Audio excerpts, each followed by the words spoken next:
wabarakatuh.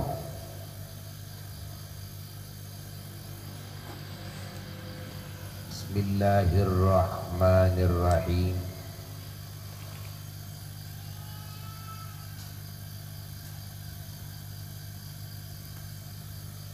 Alhamdulillahi rabbil alamin. Wa afdhalus salati wa atammut taslimi ala sayyidil awwalina wal akhirin, imamil anbiya'i wal mursalin wa khatamin nabiyyin, sayyidina wa nabiyyina wa maulana Muhammad wa ala alihi wa sahbihi wa tabi'in wa tabi'it tabi'ina lahum bi ihsanin ila yaumiddin. Wala hawla wala quwwata illa billahil aliyyil azim. Amma ba'du, fa ya ibadallah, usikum khususan usi nafsi bitaqwallah, faqad fazal muttaqun. Hadirin hadirat para jamaah anu kalintang dicintaina, nu kalintang dihormatina, nu kalintang didoakeunana, oge nu kalintang diharepkeun pisan doana. Wabil khusus para ulama, para guru, para kasepuhan, sinareng para tatamu anu sumping, oge sadayana para mustami'in mustami'at, muhibbin muhibbat dimana bae ayana, terutami warga Jawa Barat anu tiasa memahami karena ieu bahasa anu nguping ngalanggungan audio video streaming Ashifa TV,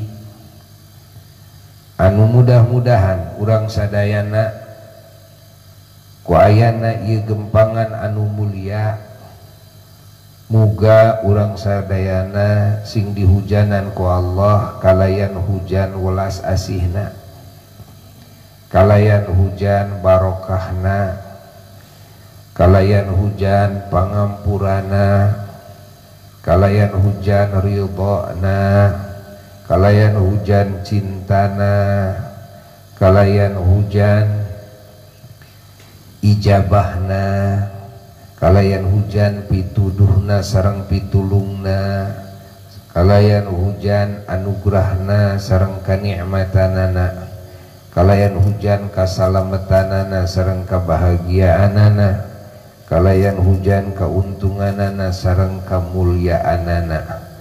Boh kanggo di dunia urang sadayana, boh kanggo di akhirat urang sadayana.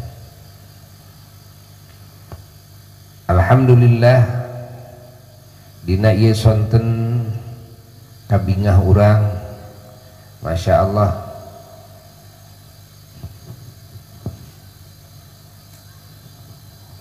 hadir dina manah urang kulantaran warna-warni kasayan Allah anu ku Allah dihujankeun ka urang.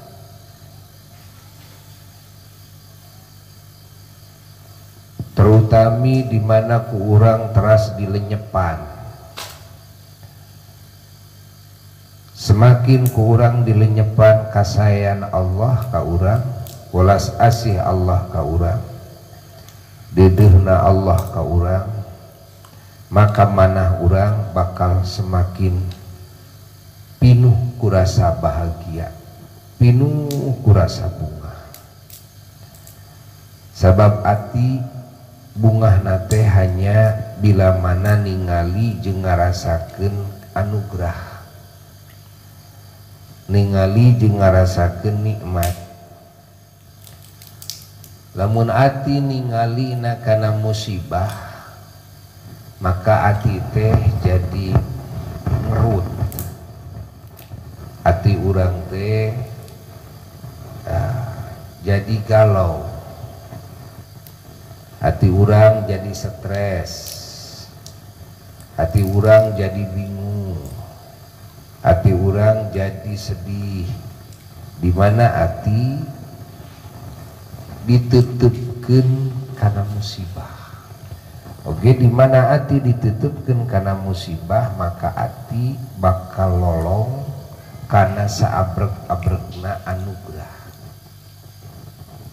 Di mana hati ditutupkeun karena anugerah, sami bakal lolong karena musibah. Urang sadayana yakin bahwa anugerah nu ku Allah dipaparinkeun ka urang moal ka itu. Urang sadayana yakin bahwa musibah anu ditibakeun ka urang ngan saeutik. Tapi lamun ati urang ngareret kanu saeutik ieu nu saabrek-abrek moal katingali ku urang. Leungit rasa dina ati. Matak nu aya teh mengeluh teu saeutik jalma dipasihan hirup ku Allah geus puguh ari jasadna mah nya, jasmanina, rohanina, akalna, fungsi-fungsi dina jasmani rohani ku Allah teh dipaparinkeun. Tambah deui kasehatanana, kajag-jaganana, tambah deui warna-warni nikmat anu sanesna anu moal kaetang. Tapi di mana ati tuluy sina neuteub kana hiji musibah najan leutik eta musibah, maka ieu teh bakal jadi racun. Teuteub kana musibah teh bakal jadi racun anu bakal ngahilangkeun rasa dina ati, rasa bunga. Jadi nu aya teh kecewa. Matak teu saeutik jalma sagala boga baris lah anu tuluy-tuluyan.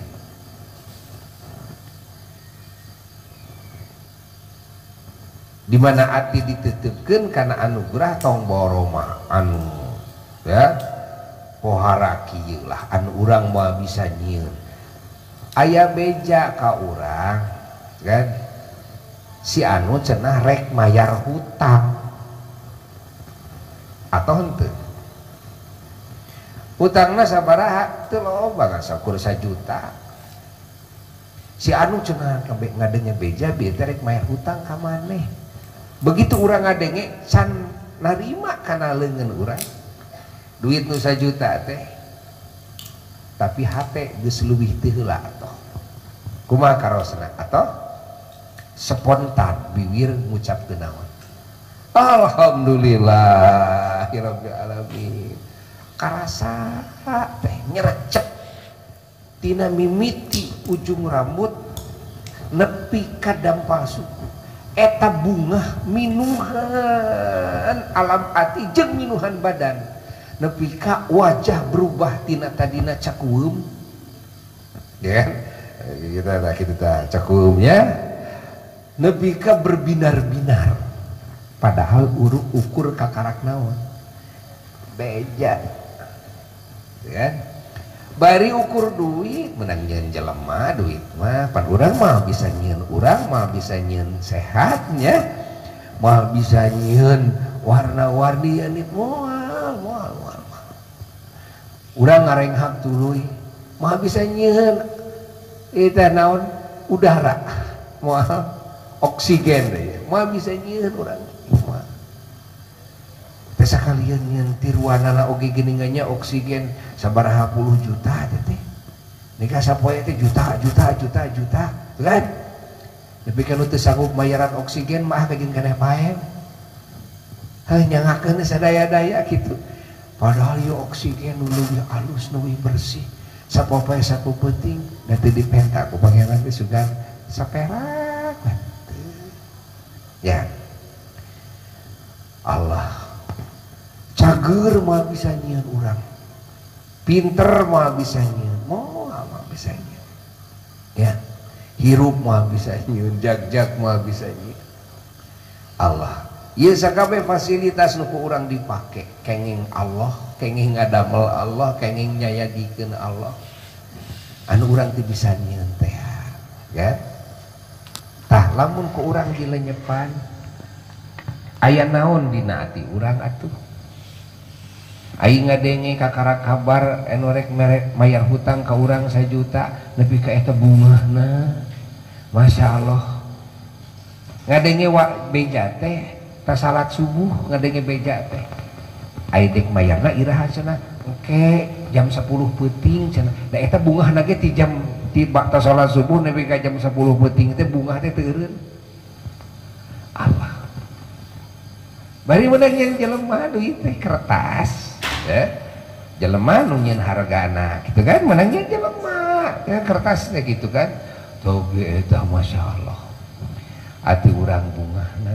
Nah ai kanu teu bisa nyieun, nah urang eueuh bunga sugan aya we atuh dina sapoe teh sugan atuh 12 jam bunga gitu, atau 12 jam lah atulah itu 5 jam we bunga we gitu, bunga ku warna-warni dirasa-rasa dirampak rasa bunga eta tuh hese gitu. Angin kudu dirasa-rasa, dimana dilenyepan dirasa-rasa kakarak muncul air gitu kan, geuning ieu teh nikmat wungkul ti pangeran teh. Si horeng masalah nu gede teh aya dina ati urang. Naon masalah anu pohara nu aya dina ati urang?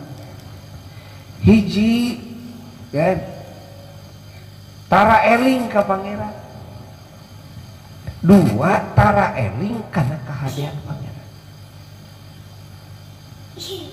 Hiji tara eling ka pangeran, 2 tara eling kana kahadean pangeran.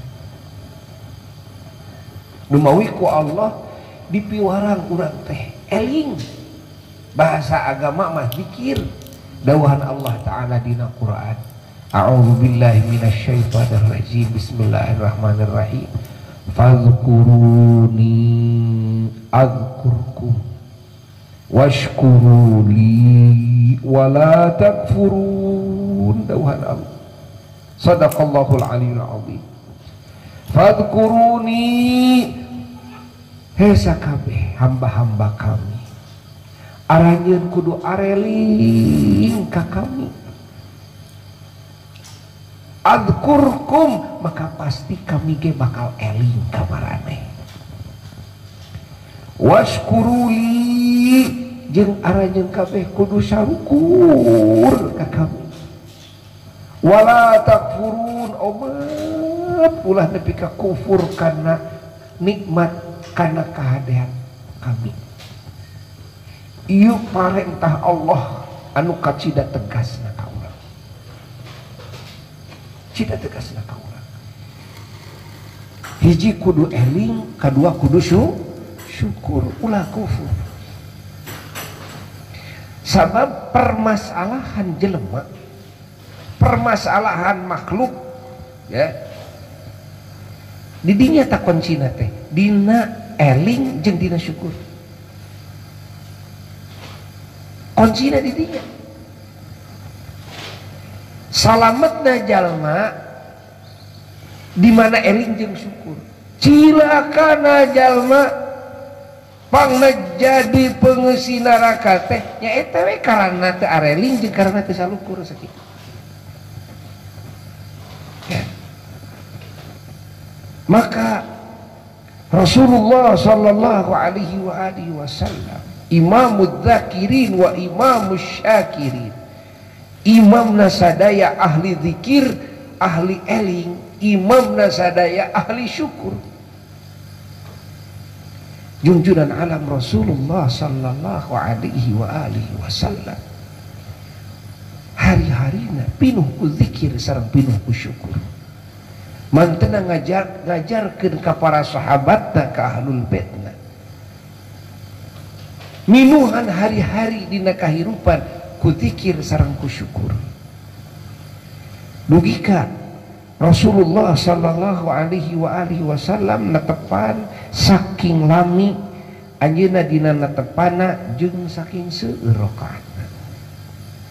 Dugika mantenanana bareuh sampeanana.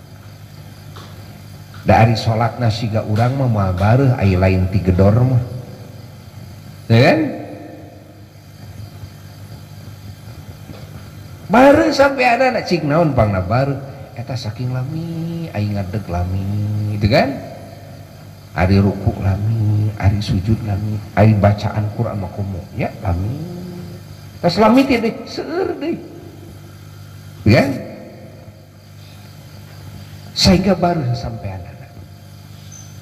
lajeng hiji sahabat naros ka Rasulullah sallallahu alaihi wasallam, ya Rasulullah apan paduka matos dihapunten ku Allah sadaya kalepatan anu kalangkung jeung nu bakal sumping tos dihamparan hapunten ku Allah Ta'ala hartina moal aya dosa di paduka nanging eta paduka netepan bet kitu-kitu teuing dugi ka bareuh sampean paduka kumaha walaran nabi urang sadayana walaran nabi urang sadayana teh naroskeun deui ka eta sahabat anu ieu teh jadi kaidah jadi ilmu anu kacida berharga keur sakabeh jalma. Kumaha walaranana teh pertarosan deui kieu walaranana teh afala akunu abdan syakura. Nah kami teh ulah jadi hamba nu tukang syukur. Pan ieu teh pertanyaan plus jawaban anu dan kerja mak ya anu ngarti mah walah eta nusuk kana jantung.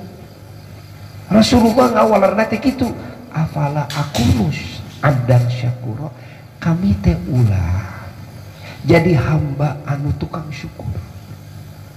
Sahabat cep anjeunna tuh atuh dan nusuk kana jantung walaran junjunan kitu ya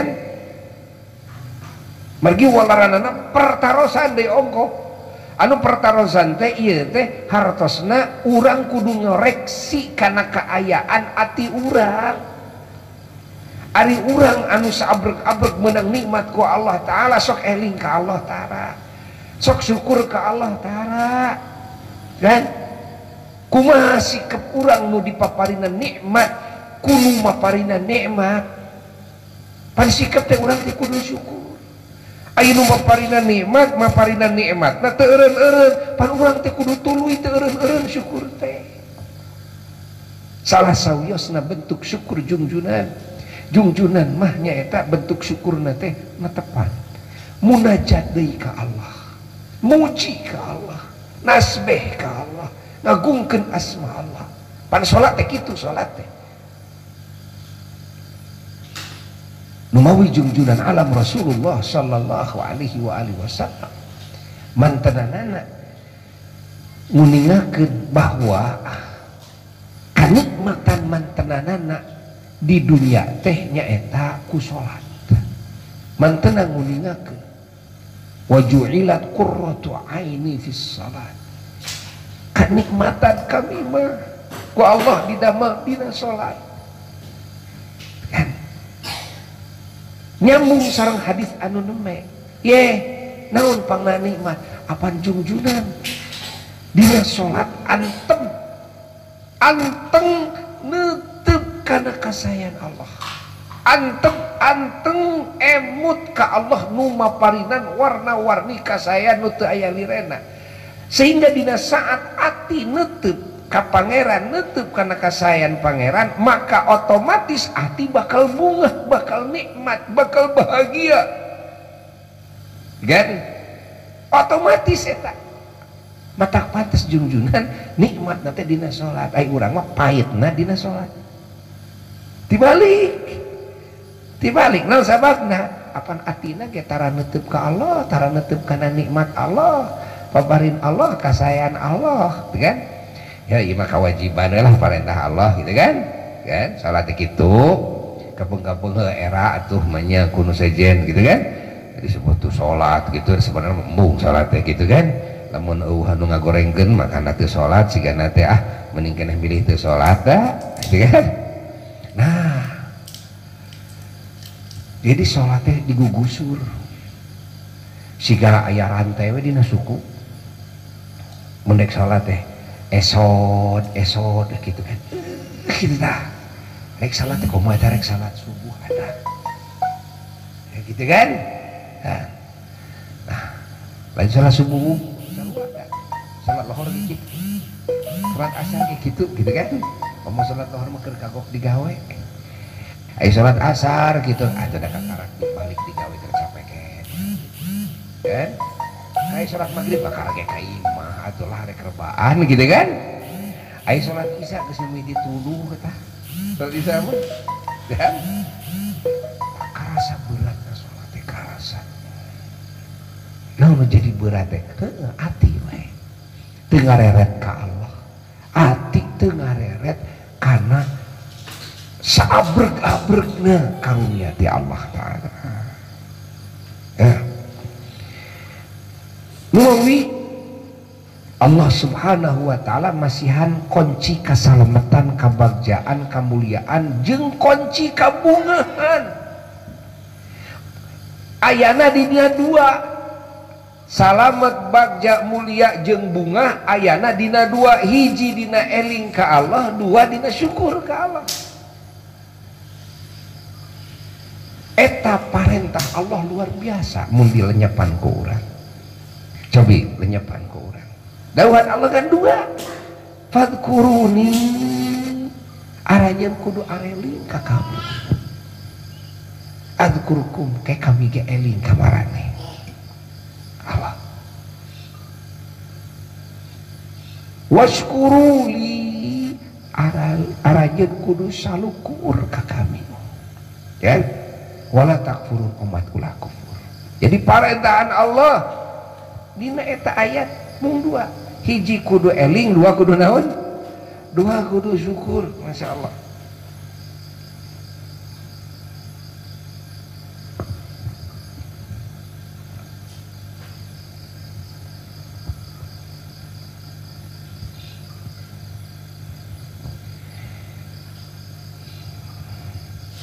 Lamun ku urang dilenyepan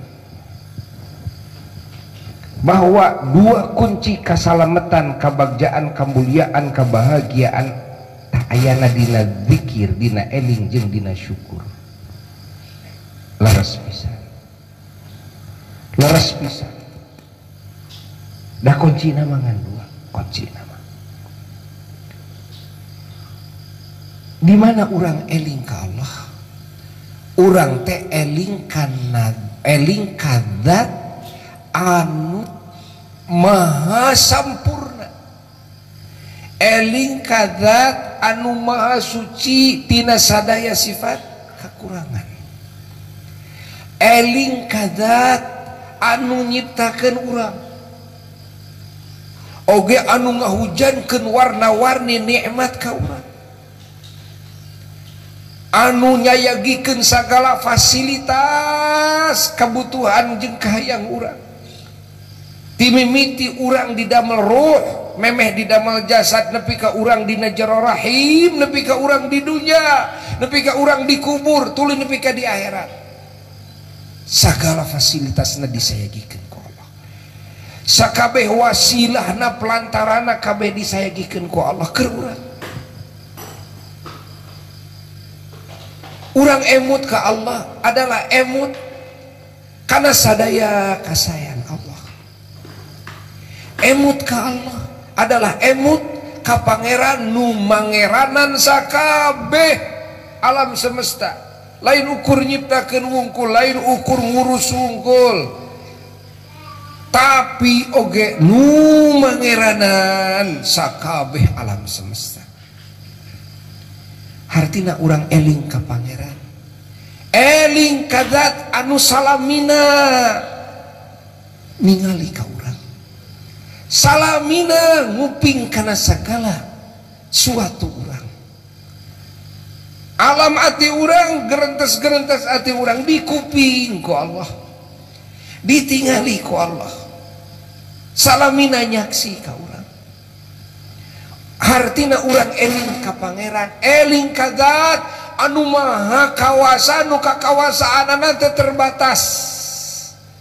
Eling ka Zat anu maha ngeresakeun sagala suatu nasib makhlukna, hadena gorengna sagala suatuna, kan dikeresakeun ku mantenanana.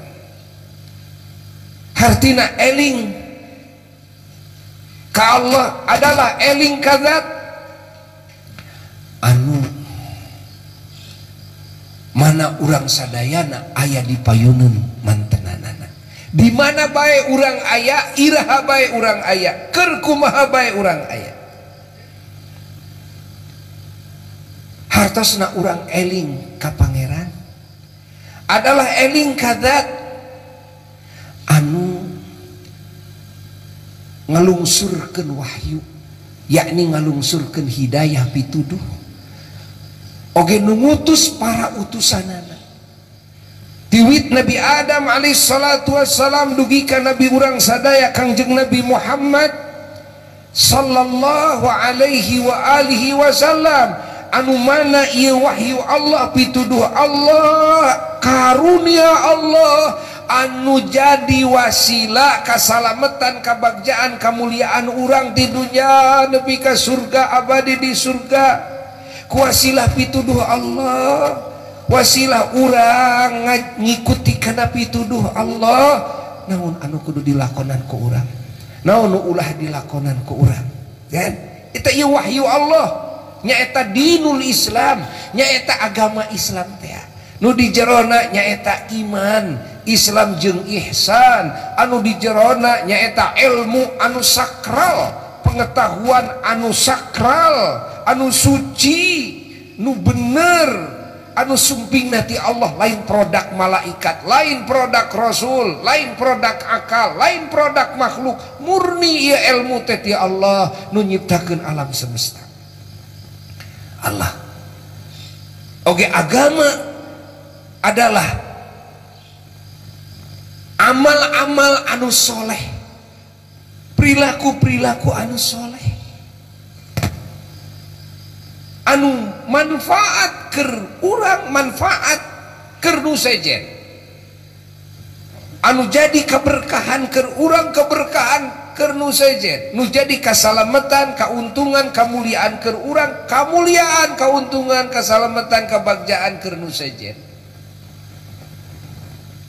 Oge ieu agama mangrupakeun niat-niat anu suci, niat-niat nu agung dina hati. Oge ieu agama mangrupikeun akhlak-akhlak nu terpuji, akhlak-akhlak nu mulia, sifat-sifat anu agung.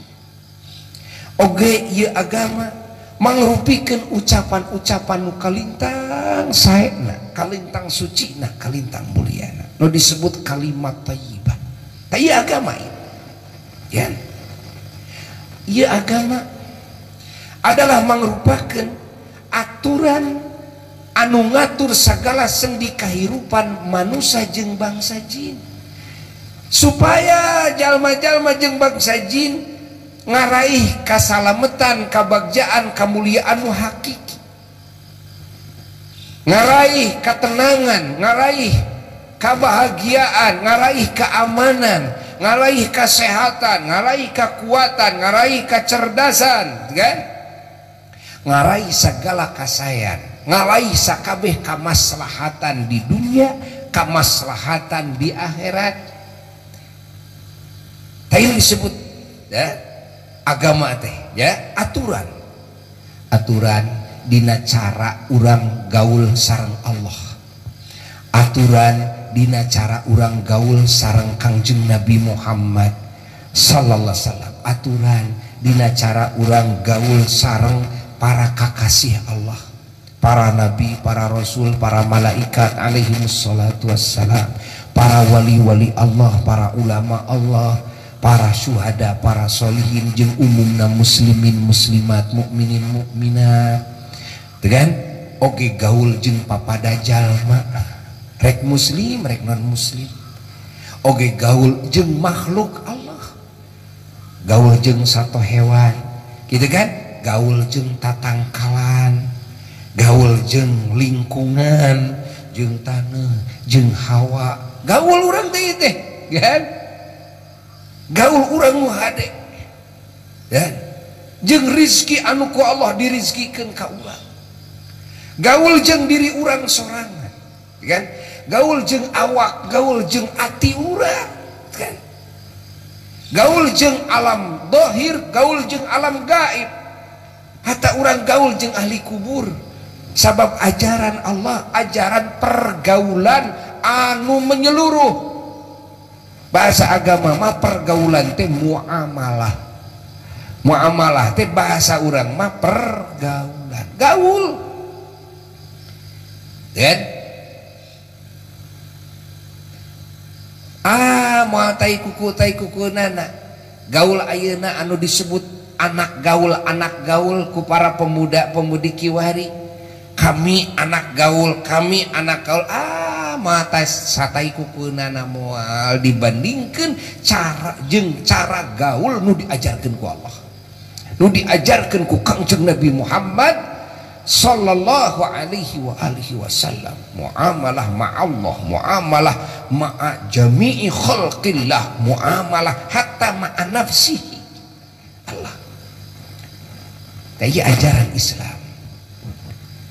Eling ka Allah adalah diantarana eling karena ieu aturan Allah, karena ieu hidayah ti Allah, karena ieu karunia Allah kan. Allah Ta'ala teh maparikeun karunia hidayah ka urang si eling teh teh hartina dzikir, hartina eling ka Allah teh si eling eling ka Allah kan, eling kana sadaya kasayan Allah ku urang teh terus dilenyepan kasayan Allah kan, merenung urang teh sejenak mah ngahaja merenung dirarasakeun ieu awak teh da teu jadi ujug-ujug jadi ku sorangan teu, ieu roh teu ujug-ujug jadi ku sorangan teu, kabeh tina munan nepi ka dampal suku tafakuran ku urang ieu teh didamel ku Allah da eueuh nu jadi sorangan geus kitu kabeh ya. Ieu sabrek-abrek nikmat anu didahar, nu ditingali, nu didenge, nu diambil segala nu minuhan kebutuhan jasad urang, kebutuhan batiniah urang kabehana ge ieu nu jadi sorangan. Ini urang leuleutikkan heulaanan ieu naon ieu, naon ieu teh gelas cik lamun ayeuna pribados rek nanya ka sararea sing pangjawabkeun ku akal sehat, mungkin teu ieu gelas jual ujug-ujug aya tanpa aya nu nyieun, mungkin teu nya ya henteu. Lamun aya jelema nu nyebutkeun ieu teh gelas teh jadi sorangan, jelema gelo teh mah cek sareng ge tong dianggap teh jelema gelo gitu kan. Cacak gelas menang nyen jelema bisa ngaku menang nyen abdi, ari urang bisa ngaku teu karena awak urang nyen menang nyen urang, karena rohna, karena akalna urang ngaku nyen bumi nu ditincak ke urang ngaku nyen batu, nyen cai, nyen tanah, nyen hawa, nyen caang, nyen poek, panon poe bulan kabeh ngaku teu.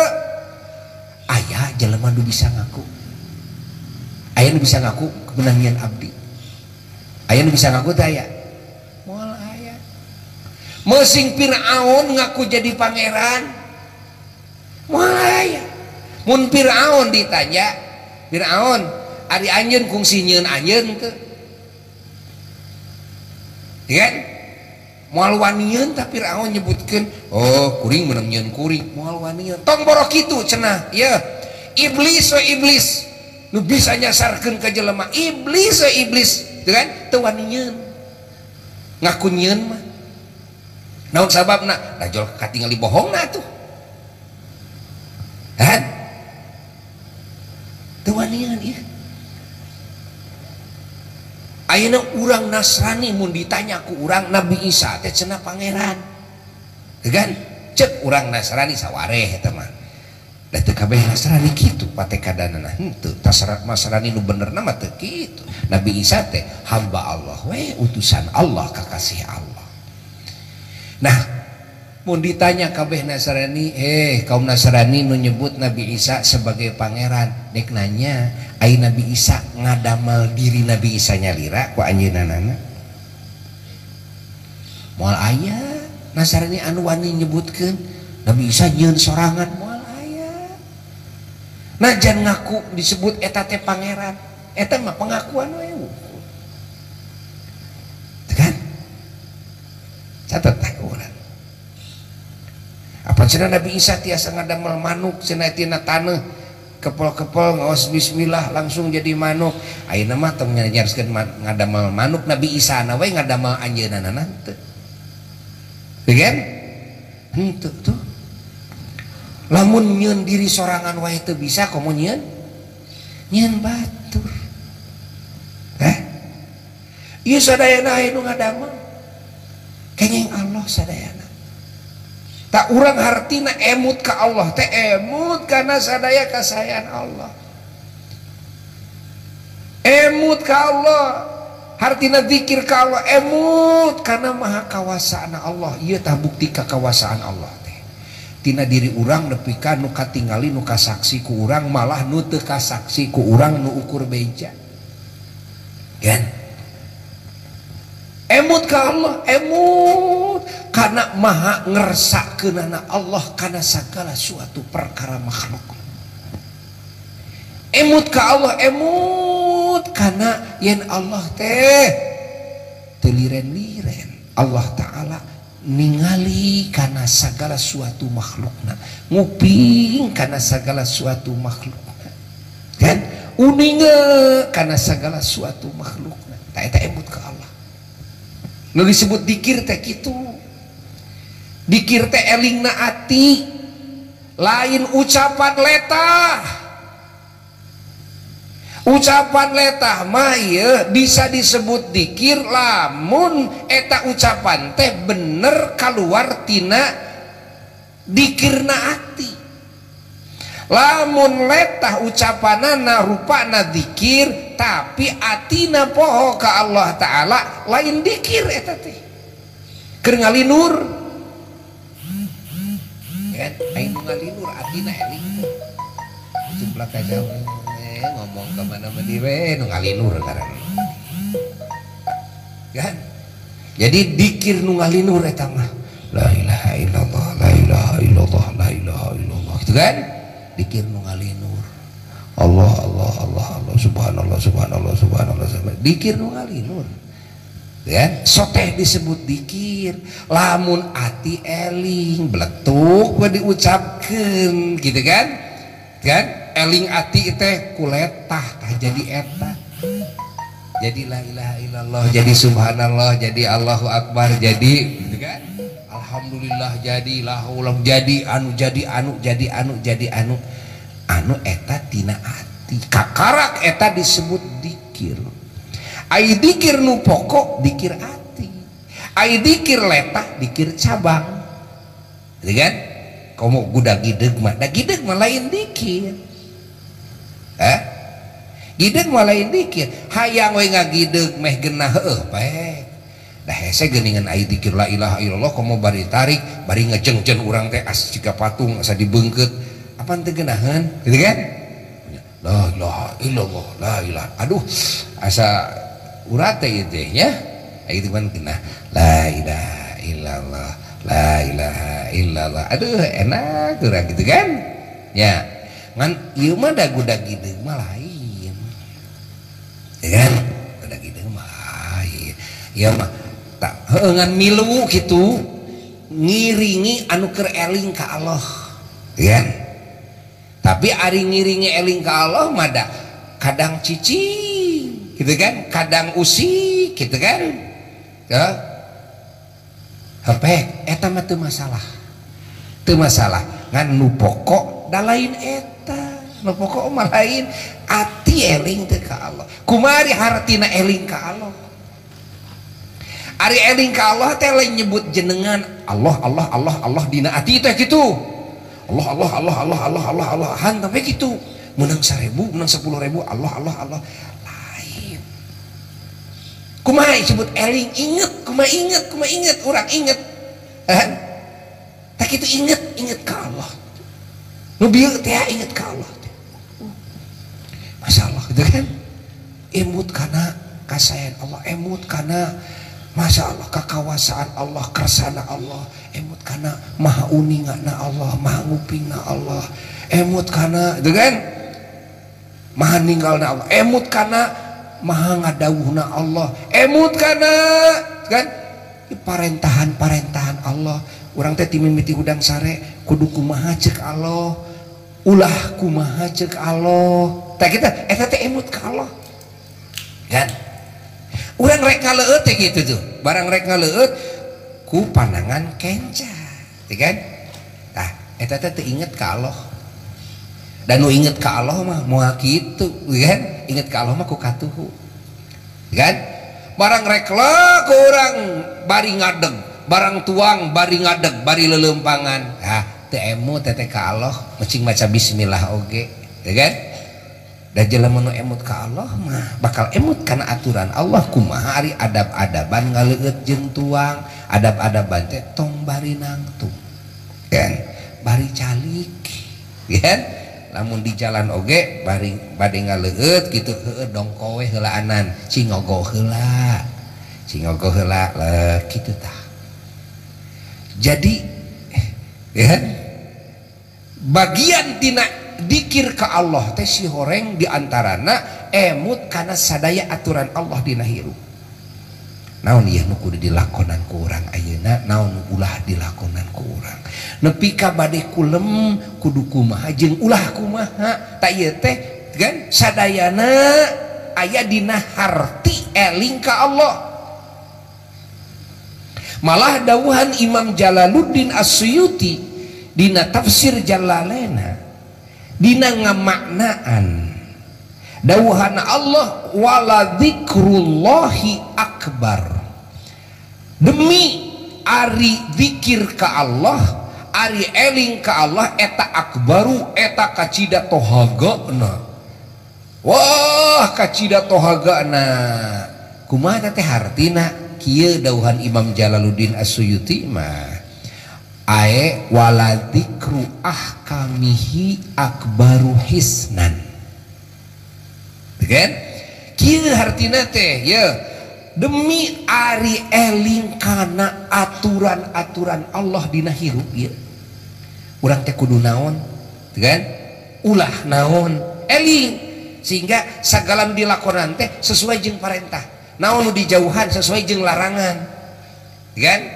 teu ngalakonan apapun kecuali atas parentah teu ngajauhan apapun kecuali atas larangan saha larangan Allah parentah saha parentah Allah tah eling ka Allah seperti kieu dawuhan Imam Jalaluddin akbaru hisnan eta benteng nupang tohagana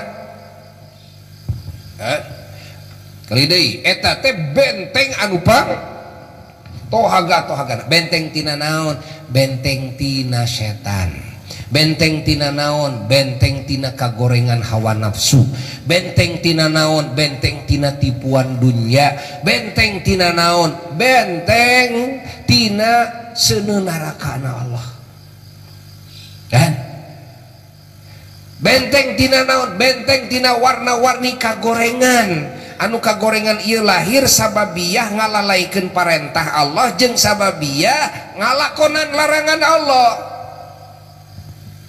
tah benteng nupang tohagana teh eling kana aturan Allah ayeuna urang loba dikir meunang 1 juta sampai la ilaha illallah tapi dikirna dikir letah gitu kan salat lalai gitu kan ya kana paharaman dilakonan lami baseuh teh lain ku dikir ku ngupat simuan kan? Nah jeung sabangsana. Nah ieu jelema walaupun dikir kan dina sapalih sisi keukeuh manehna moal aman tina siksa Allah. Moal aman. Dikir la ilaha illallah la ilaha illallah menang 1 juta kali, tapi larangan Allah nu diharamkeun dirempak. Tapi kewajiban ti Allah dilalaikeun, moal aman. Mesing jutaan kali ge moal aman moal. Kan? Catat teh urang. Dan anu bisa aman, nu bisa salamet jadi benteng nu pohara teh nyaeta dikru ahkamihi. Eling karena aturan Allah dina hirup. Kan? Da ieu mah kudu ngaos ka ajengan ieu mah. Kan? Wayahna we ka akang kudu ngingking ke ditu dah. Ulah balik hayang naon, hayang apal aturan Allah dina hirup abdi kumaha. Kan? Ti memete korejat udang nepi ka abdi sare deui kumaha aturan Allah dina bisnis, kumaha aturan Allah dina rumah tangga, kumaha aturan Allah dina bergaul jeung tatangga jeung dulur jeung baraya jeung sasama muslim jeung non muslim jeung sato hewan jeung lingkungan itu kan jeung nu hirup jeung ahli kubur dan sebagainya itu kan kumaha aturan Allah di mana urang gaul jeung jelema nu nyieun kahadean ka urang, kumaha aturan Allah di mana urang ayeuna meunang kagorengan ti papada ka urang, kumaha aturan Allah kumaha terus segala rupa kumaha aturan Allah di mana abdi jadi pemimpin rakyat gitu kan, jadi ketua RT ketua RW nepi ka jadi presiden gitu kan, ajanten anggota dewan, kumaha aturan Allah kumaha terus ditaroskeun geus ditaroskeun lakonan eta parentah Allah ta eta teh eling ka Allah nu bakal jadi benteng nu tohaga. Larangan Allah jauhan ku urang ta eta teh eling ka Allah anu jadi benteng nu pang tohaga tohagana moal cilaka. Di mana elingna seperti kitu, zikirna seperti itu moal cilaka. Kan moal cilaka. Ta urang ngaos kieu teh apaan teh? Urang teh keur eling ieu teh sabab urang keur ngalakonan parentah Allah kan itu keur dikir sebenarnya mah jelema ngalakonan parentah Allah eta teh keur dikir, jelema ngajauhan larangan Allah eta teh keur dikir gitu. Jadi dikir teh luas ya horeng, wah luas. Adapun dikir lisan eta mah hanya satitik tina bagian dikir. Catat ke urang, dikir letah eta mah satitik tina kan naon cenah syuurna makna zikir, syuurna bentuk zikir. Dicatat ya ku urang ya, masya Allah. Tadi mana urang zikirna luas gitu kan, komo dibarengan deui jeung kuletah deui zikirna teh deui kan, maka ati urang pasti bakal bunga. Sabab ningali saabrek-abrek kasayaan Allah ketika orang zikir ke Allah, maka tidinya bakal lahir dorongan kan, dorongan naon, dorongan hayang nuhunkeun ka Allah, dorongan hayang syukur ka Allah kan. Sabab ati ningali karena kasayaan Allah anu teu aya bilanganana, nu mawi ku Allah digantetkeun, ku Allah diidopatkeun, ku Allah disandarkeun, ku Allah diikut sertakeun. Syukur karena zikir. Da moal bisa syukur mun teu zikir. Da mimiti bisa syukur ngarasa atoh paparin Allah teh mun eling heula ka Allah nu maparina jeung kana paparina. Di mana teh eling teh kumaha bisa syukur. Namawi ku Allah dipayunkeun fadkuruni heula kakara waskuruli gitu kan, kudu syukur. Da moal mungkin teh kumaha syukur, da moal atoh mun teu nyaho, moal atoh mun teu eling kahartos henteu, kahartos henteu. Tah dina hal ieu umat Islam ti masyrik dipika maghrib unggal bulan Rabiul Awal, bulan Mulud jeung bulan Rabiul Tsani silih Mulud, malah di dinten-dinten lainna, di bulan-bulan lainna gitu kan, seueur anu ngayakeun acara muludan.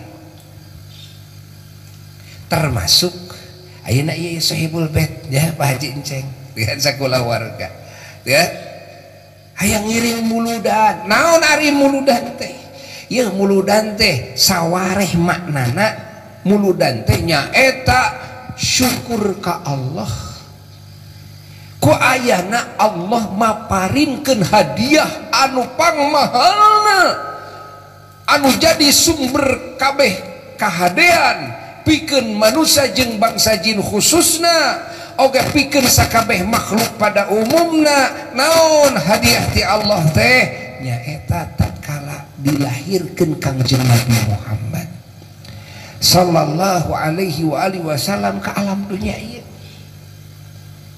kelahiran Nabi urang teh ieu anugerah nu pang tohaga-tohagana ti Allah hadiah anu pang istimewana ti Allah lain ukur keur urang wungkul tapi keur kabeh alam semesta disaksi ku Allah wa ma arsalnaka illa rahmatan lil alamin kami teu ngutus hidup Muhammad angin hidup teh jadi wujud welas asih kami ka sakabeh alam semesta kitu artina numawi dawuh Rasulullah sallallahu alaihi wasallam dina hadisna mantena ngadawuhkeun kan innama ana rahmatun muhda teu aya lian kami teh dan nyaeta rahmat Allah welas asih Allah anu dihadiahkeun ku Allah ka sakabeh alam semesta lil alamin teh ka sakabeh alam semesta teh lil alamin kan jadi hadirna Kangjeng Nabi Muhammad sallallahu alaihi wasallam adalah anugerah nu geus teu aya bandinganna mun urang boga anak boroso teh anak ibu-ibu atoh teu sadayana urang boga anak atoh teu nganggap ka anak urang nu lahir anugerah musibah anugerah bunga urang yakin eta teh paparin Allah nyaho urang inget urang ka Allah anu maparinkeun anak ka urang emut urang karena kasayan Allah urang teh dipaparinan anak ayeuna emut bunga hati urang syukur urang ka Allah muji ka Allah geus kitu teh gitu kan geus kitu anu nguruskeun proses gitu kan ngajuruna ge dibere ku urang duit hayang sabaraha cenah kudu 10 juta koplah kan tuh saking naon saking bunga leres henteu geus kitu teh tuluy make jeung mencit toma akekah teh ditamahan pan lain ukur mencit toma wungkul nyangu mah masak itu masak ieu nyeun kueh itu kueh ieu tuluy tempatna dihias make seseungitan kan nyewa panggung nyewa kursi dan sebagainya nyewa tenda nyewa sound system dan sebagainya kan padahal akekah mah ukur mencit toma wungkul da buktina mah lain sagala dijajadikeun gitu kan sejak bade ngahaturanan linggih ti mimiti kula warga dulur nepi ka tatangga baraya sobat laras kitu tuluy disuguh ku urang disuguh ku urang ngayakeun syukuran karana naon karana bunga naon pangna bunga kan karena naon karena atinya ho karena yen ieu teh anugerah ti saha ti Allah kan tah dek naroskeun ka sadayana kan eta cek agama urang cek agama Islam bunga eta hade eta cek agama Islam cek agama urang sadayana mun syukuran teh hade tuluy mencit domba teh hade tuluy masak malah ditambahan teh jeung nyangu jeung itu jeung ieu sagala rupa teh eta teh hade ayeuna rek nanyakeun ai ceuk pandangan kabeh nu beragama di alam dunya ai mun boga rezeki tuluy syukuran kitu hade ceuk sararea hade da urang sok ningali urang Hindu syukuran urang Buddha syukuran urang Konghucu syukuran sakade eta teh cacak boga anak anu can jelas ieu anak teh rek jadi ahli surga henteu can jelas ya anak teh rek bisa nyalametkeun batur henteu boro-boro rek nyalametkeun batur nyalametkeun dirina ge wallahu a'lam eces teh ayeuna ari kelahiran nabi urang kumaha apa kelahiran nabi urang mah geus jelas da urang lagi geus nyaho urang lagi iman teh kan yen kelahiran nabi urang teh adalah kelahiran seorang rasul geus jelas kelahiran lagi wow kumaha tuh efek kumaha itu akibatna kan tina lahirna Kangjeng Nabi Muhammad sallallahu alaihi wasallam lahir dinul Islam lahir Quran jeung sunnah lahir hidayah kan lahir ilmu nu sakral visi misi nu agung akhlak nu mulia kalimat thayyibah amal soleh lahir kasalamatan kabagjaan kemuliaan keuntungan pikeun sahabat jalma jeung bangsa jin anu narima ieu hidayah ti ieu rasul nu jadi sababiahna nu nampi ajaran ti ieu rasul anu jadi sababiahna teu sehingga kasalamatan kabagjaan kemuliaan ieu lain ukur di dunia unggul tapi nepi ka surga abadi di surga malah bisa penak jeung Allah lamun geus aya di surga muga urang jadi ahlina salamet tina siksa Allah salamet tina murka Allah salamet tina pakeuh kiamah salamet tina siksa kubur tina fitnah kubur tina patakonan malaikat munkar nakir di kubur salamet tina warna-warni musibah jeung kagorengan nu aya di dunia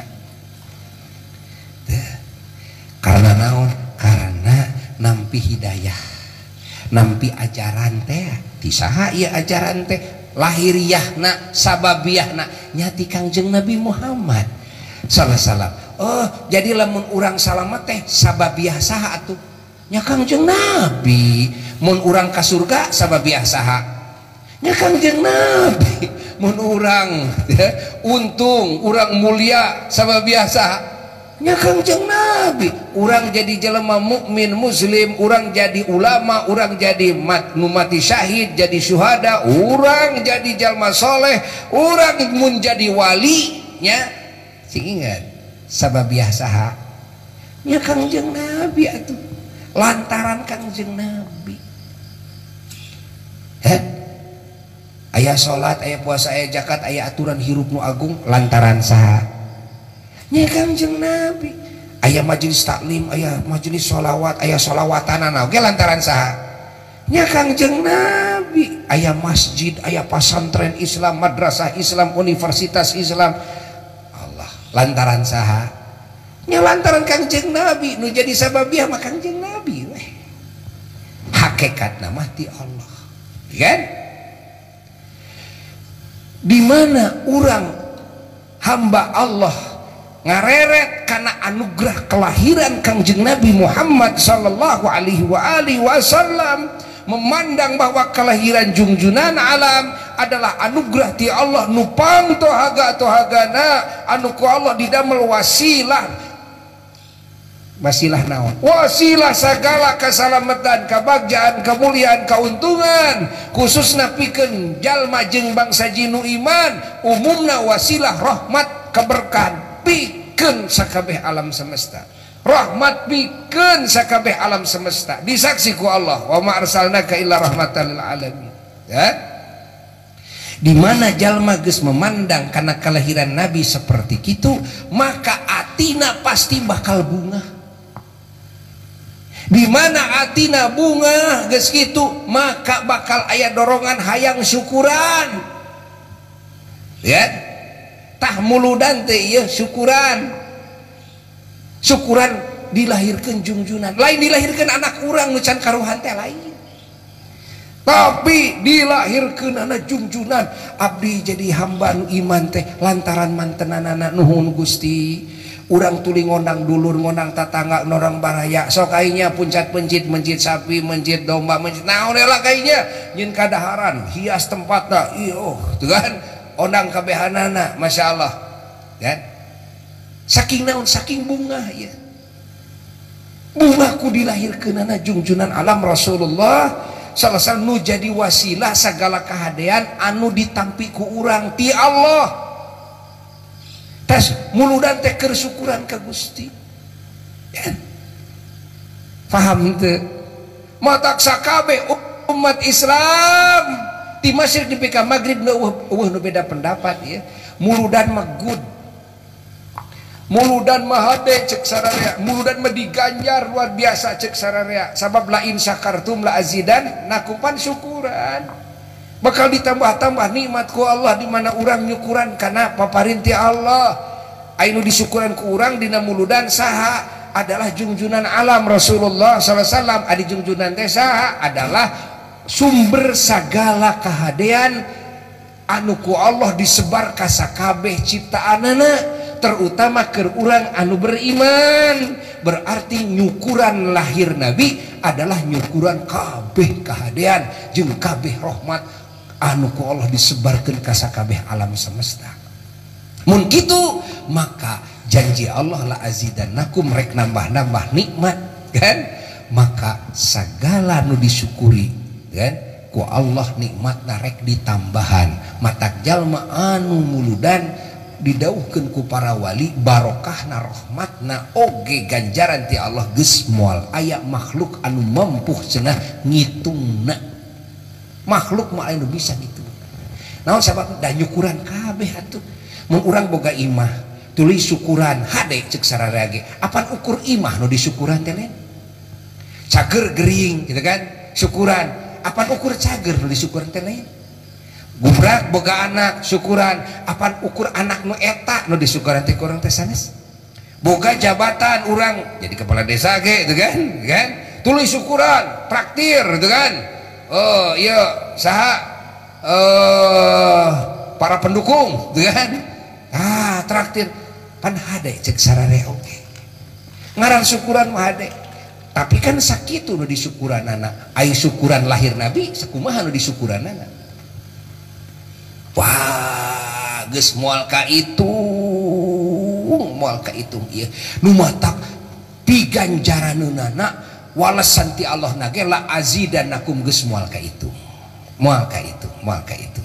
Kan? Matak sakabeh ahli tafsir, sakabeh ahli hadis, kabehana ge nyebatkeun hade, kabehana nyebatkeun pasti diganjar ku Allah taala. Diganjar ya, ulah dianggap sarua jeung upacara umum. Kade. Nu matak para ulama, para aulia seneng cinta kana muludan sadayana. Angin jelema sagelintir anu ngabid'ahkeun muludan karana naon? Karana atina teu eling ka Allah, teu eling kana anugerah. Atina teu memandang yen kelahiran Nabi teh anugerah terbesarnya nya tuh moal hayang syukuran moal. Tapi lamun memandang kana kelahiran Nabi wala anugerah anu pang gede-gedena pasti ajul-ajulan hayang syukuran matak seueur para ulama nu muludan teh unggal poe batur mah. Al Habib Ali Al Habsyi mah cenah ngayakeun muludan teh unggal dinten dugi ka masjid domba teh ratusan teh unggal dinten. Unggal dinten macakeun maulid unggal dinten. Jadi di samping pembahasan ilmu agama, pembahasan itu ieu bacakeun maulid unggal dinten. Kan puluhan ribu nu hadir teh unggal dinten di pasantrenna Al Habib Ali Al Habsyi nu ngarang kitab Simtud Duror. Kan mudah-mudahan tina ieu syukuran urang sadayana, urang ngiring syukuran sahibul bait sing ngahasilkeun la azidannakum. Anu teu aya eureuna, anu teu aya hitunganana, khususna kanggo sahibul bait, umumna kanggo urang sadayana ya. Maka di akhir kumpulan urang sadayana ieu urang ngadua. Sasarengan sadayana kalayan doa maulid ya. Muga-muga tina ieu gempangan anu suci, anu mulia Allah Subhanahu wa taala ngahujankeun karunia-Na ka urang sadayana, ngahujankeun hampurana ka urang sadayana, lebihkeun ti urang sadayana sagala musibah, sagala fitnah, sagala karugian, kacilakaan, kahinaan, oge panyakit, oge wabah ya, oge nyalametkeun urang tina siksana, nyalametkeun urang tina godaan setan, nyalametkeun urang tina kaawanan hawa nafsu, nyalametkeun urang tina tipuan dunya, nyalametkeun urang tina kajahatan makhluk nu jahat, nyalametkeun urang tina awon-awonna takdir. oge muga tina wasilah urang ngagungkeun junjunan syukuran ka Allah atas lahir junjunan sallallahu alaihi wasallam urang kenging syafaat di mantenanana yaumul qiyamah dilebetkeun ka surga firdaus a'la tanpa dihisab heula tanpa meunang heula siksaan sakedik oge. Allahumma salli ala habibika sayyidina Muhammad wa ala alihi wa sahbihi barik wa sallim wa radha an jami'is sahabah wa qaraba wa tabi'in wa tabi'i tabi'in lahum bi ihsanin ila yaumiddin amin ya rabbal alamin. Allahumma inna qad hadarna qira'ata maulidi nabikal karim fahfidh alaina bi barakatihi libasan izzi wa takrim wa askinna bi jiwari fi darin na'im wa na'imna fil jannah bi na'imil muqim. Allahumma inna nas'aluka bi jahi hadzal nabil mustafa wa ali ahli sidqi wal wafa kun lana mu'inan wa mus'ifa wa bawina minal jannati ghurafa warzuqna bi jahihi sallallahu alaihi wasallam indaka ya Allah qabulan wa izzan wa syarafa. Allahumma inna natawassalu ilaik bi nabikal mukhtar wa alil athhar wa ashabil akhyar kaffir anna dhunub wal auzar ya Allah ya Allah ya Allah wa hrusna min jami'il makhawif wal akhtar wajma' bainana wa bainahum fi daril qarar wa taqabbal minna ma qaddamna min yasir a'malina fil ilan wal israr warhamna bi rahmatik waghfir lana innaka antal aful ghaffar ya ghaffar. Subhana rabbika rabbil izzati amma yasifun wa salamun alal mursalin walhamdulillahi rabbil alamin wa ila hadratin nabil mustafa rasulillah sallallahu alaihi wasallam syuhudillah ilahul fatiha.